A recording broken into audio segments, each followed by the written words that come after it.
හරි අපි කෙලින්ම ආද අපේ මාතෘකාවට බහිමු. බුදුදහමේ විස්තර වෙන අසීමිත සැප සම්පත් වලින් පිරුණු දිව්‍ය ලෝකය ගැන තියෙන මූලාශ්‍ර ගැඹුරින් විශ්ලේෂණය කරන මේ විග්‍රහයත් එක්කයි අපි මේ සම්බන්ධ වෙලා ඉන්නේ.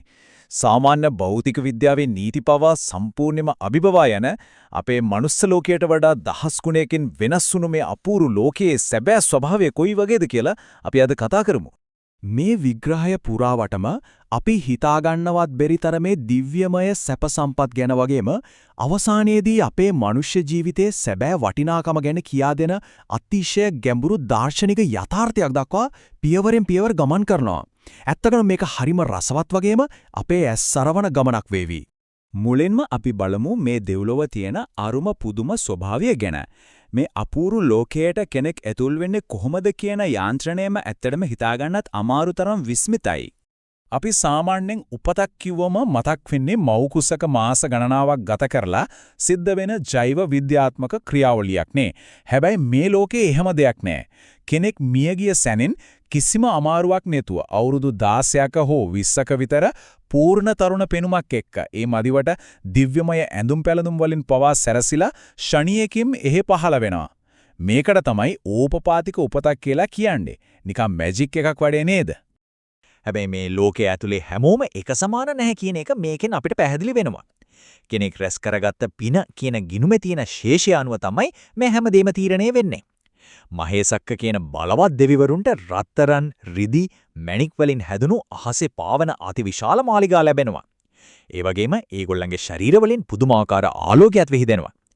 හැබැයි පින අඩු නම් අපේසක්ක දෙවියෙක් විදියක සාපේක්ෂව අඩු සම්පත් තියෙන තැනක තමයි ඉන්න වෙන්නේ. ඊළඟට අපිට හිතෙන්න පුණුමන් ඉරක් හඳක් නැති ගොවිතැන් කිරීමක් හෝ අඩුම තරමේ කුස්සියක්වත් නැති ලෝකයක මේ අය කොහොමද දෛනිකව ජීවත් වෙන්නේ කියලා. කෑම බීම ගැන කතා කළොත් මේක ඇත්තටම මාරයි. දෙවිවරු කනවා කියන සුදා භෝජන කියන ප්‍රනීත ආහාරය ශරීරයට 100%ක්ම උරා ගන්නවා. ඒ කියන්නේ මොකද්ද? කිසිම අපද්‍රව්‍යයක් ශරීරයෙන් බැහැර කිරීමේ අවශ්‍යතාවයක් ඇත්තෙම නැහැ. මේ කාරණය අපේ සාමාන්‍ය මනුෂ්‍ය ජීව විද්‍යාවත් එක්ක පොඩ්ඩක් සසඳලා බලමුකෝ. අපිට කෑම උයන්න ඕනේ, කන්න ඕනේ, ඊට පස්සේ ඒව බැහැර කරන්නත් ඕනේනේ. ඒත් දෙව්ලොව ජීවිතය කොයිතරම් පහසුද? උණක්, හෙම්බිරිස්සාවක්, ඇඟේපති අමාරුවක් කවදාවත් හැදෙන්නේ නැහැ. ඒ වගේම ශරීර වලින්ම ආලෝකය නිකුත් වෙන නිසා ඉරහඳ ඕනෙත් නැහැ. මුළු පරිසරයම නිතරම ආලෝකමත්වයි තියෙන්නේ. දැන් මේක අර බලන්න මේක තමයි පුදුම හිතෙනම කාරණය. ඒ තමයි කාලේ තියෙන දැවන්ත පරතරය.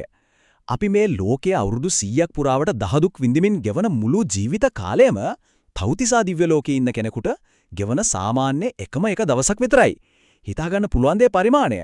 කාලේ එහෙ ගෙවන්නේ ඊ타ත්ම හිමින්. ඉතින් මේ තරම් දිගු දවස්වලදී එයාලා මොනවද කරන්නේ? ඇත්තටම කිසිම මහන්සියක් නැහැ. ගමන් බිමන් යන්න වාහන ඕනේ නැහැ. සිතන වේගෙන් ඕනෑම තැනකට යන්න පුළුවන්. කතා කරන්න වචන ඕනෙත් නැහැ. දිව්‍ය කණ සහ අන් අයගේ සිතවිලි කියවීමේ හැකියාවෙන් ඒක කෙරෙනවා. ඇඳුම් නිර්මාණය වෙන්නේ Tamanගෙම ආලෝකයෙන්. මේ හැමදේම අපේ මේ භෞතික සීමාවන්ගෙන් සම්පූර්ණයෙන්ම නිදහස්. හැබැයි මෙතන තියෙන හරිම රසවත් ඒ වගේම ටිකක් විහිළු සහගත කතාවක් තමයි අපේ මේ මනුස්ස ලෝකයේ තියෙන ගඳ නිසා දෙවිවරු මිනිසුන් ඉන්න තැන්වලට එන්න දැඩි ලෙස අකමැති වීම. මේ අශුද්ධ ගන්ධය යුදුන් 100 ගණනක් දුරට යාලට දැනෙනවලු.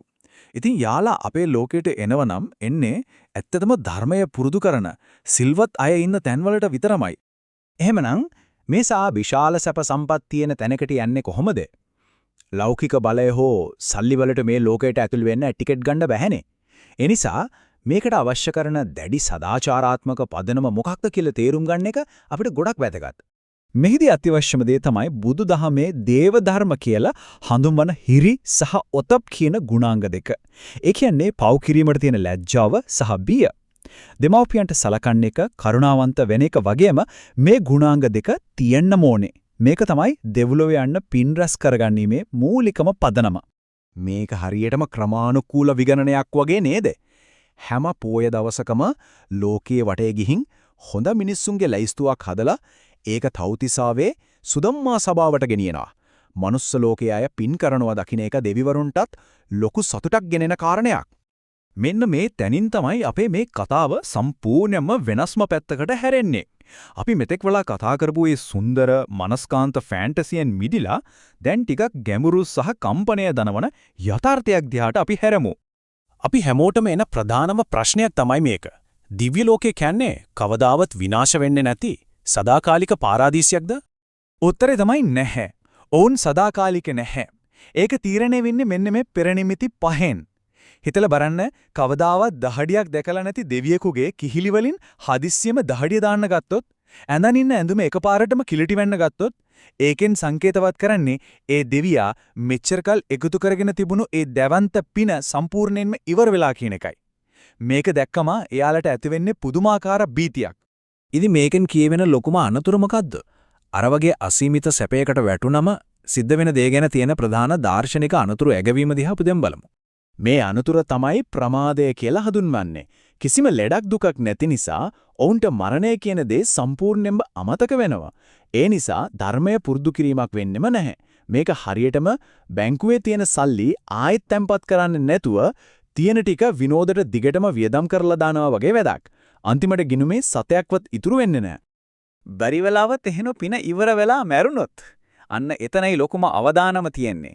මේ වගේ අසීමිත සැප විඳලා පින සම්පූර්ණයෙන්ම ඉවර කරගත්තට පස්සේ ඒ දෙවියා ඊළඟට උපදින්නේ අතිශය කටුක දුක් තියෙන සතර අපායේ වෙන්නත් පුරුවන්. ඒ අනුව පැහැදිලි වෙන්නේ මේ දිව්‍ය ලෝකය කියන්නේ ඇත්තටම හරිම භයානක උගුලක් වෙන්නත් පුරුවන් කියන එකයි.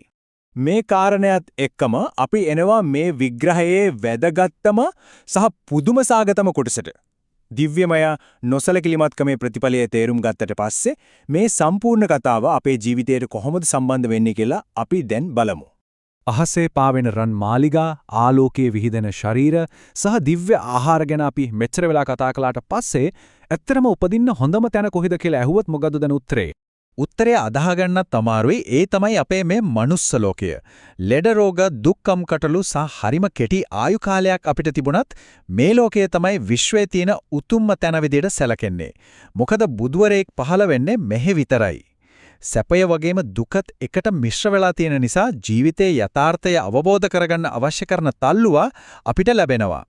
ඒකයි දෙවිවරු පවා මිනිහෙක් වෙලා උපදින්න මේ තරම් ආශා කරන්නේ. අපි මේ පැහැදිලි කිරීම අවසන් කරන්න කලින් මෙන්න මේ ගැඹුරු කාරණය ගැන ටිකක් හිතලා බලමු. අපේ අවසාන ඉලක්කය වෙන්න ඕනේ තවත් වඩාත් සැප පහසු හිරගියකට යන්නද? එහෙම නැත්නම් මේ සසර නැමැති හිරගෙදර දොර සම්පූර්ණයෙන්ම කඩාගෙන සදාකාලික නිදහස සහ සැනසීම හොයාගෙන යන එකද?